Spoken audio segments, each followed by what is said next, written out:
অভিযুক্ত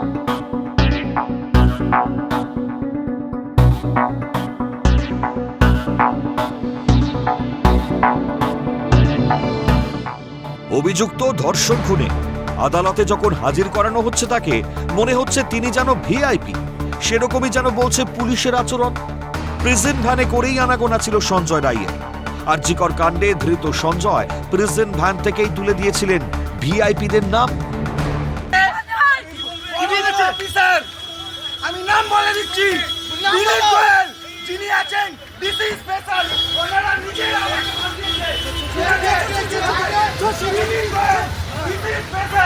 ওনারা নিজেরা সাজিদ করে আমাকে ফাঁসিয়েছে। সব কিছু ওরা হুমকি দিয়েছে।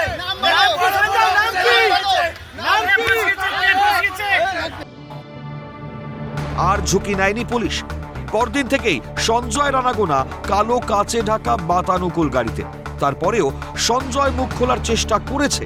সোমবার তাই সঞ্জয়কে গাড়ি থেকে নামানোর সময় পুলিশের কসরতে মনে হচ্ছিল পারলে যেন এজলাস অব্দি গাড়ি নিয়ে যেতে পারলে বাঁচে পুলিশ। গাড়ির পাদানিতে উঠে পড়ে 4-5 জন পুলিশ কর্মী। একটু দূরে পাশের বাড়ির কোথাও হয়তো দেখা গিয়েছিল কাউকে। তখন রেডে করে চিৎকার পুলিশ কর্মীদের। সঞ্জয়ের নিরাপত্তা নিয়ে কি চিন্তিত কলকাতা পুলিশ? কিন্তু সঞ্জয়কে গাড়ি থেকে নামানোর সময় কেন লাগাতার বাজানো হলো গাড়ির হর্ন? কেন পুলিশ কর্মীরা সবাই মিলে শুরু করেন গাড়ির ওপর চাপড় দেওয়া? তবে কি সঞ্জয়ের মুখ খোলা নিয়ে চিন্তিত কলকাতা পুলিশ? ধর্ষণ খুনের অভিযুক্তকে কেন এত ভয় পুলিশের? সঞ্জয়কে কি ভয় পাচ্ছে পুলিশ আর সরকার? আমার নামে সবকিছু দেওয়া হচ্ছে।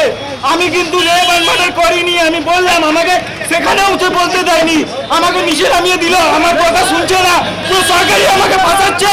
আমি এতদিন চুপ ছিলাম, আমাকে সব জায়গায় ভয় দেখাচ্ছে যে না তুমি কিছু বলবে না, তুমি কিছু বলবে না। আমার এই ডিপার্টমেন্ট আমাকে ভয় দেখিয়ে আমাকে এ করেছে। আমি কিন্তু পুরোপুরি নির্দোষ, আমাকে ফাঁসানো হয়েছে। আমাকে হেনস্থা করা হচ্ছে, মিথ্যা মামলা, মিথ্যা মামলায়। কুণাল ঘোষ যখন গ্রেপ্তার হয়েছিলেন সারদা কাণ্ডে তখন তিনি ছিলেন রাজ্যসভার সাংসদ। সে সময় তার কথা যাতে সংবাদ মাধ্যমের কানে না পৌঁছয় সেজন্য প্রিজন ভ্যানে লাগাতার চাপড় মেরে আওয়াজ করতেন পুলিশ কর্মীরা। সাংসদ হয়েও কোনোদিন কালো কাচে ঢাকা বাতানুকুল গাড়ি পাননি জেলবন্দি কুণাল।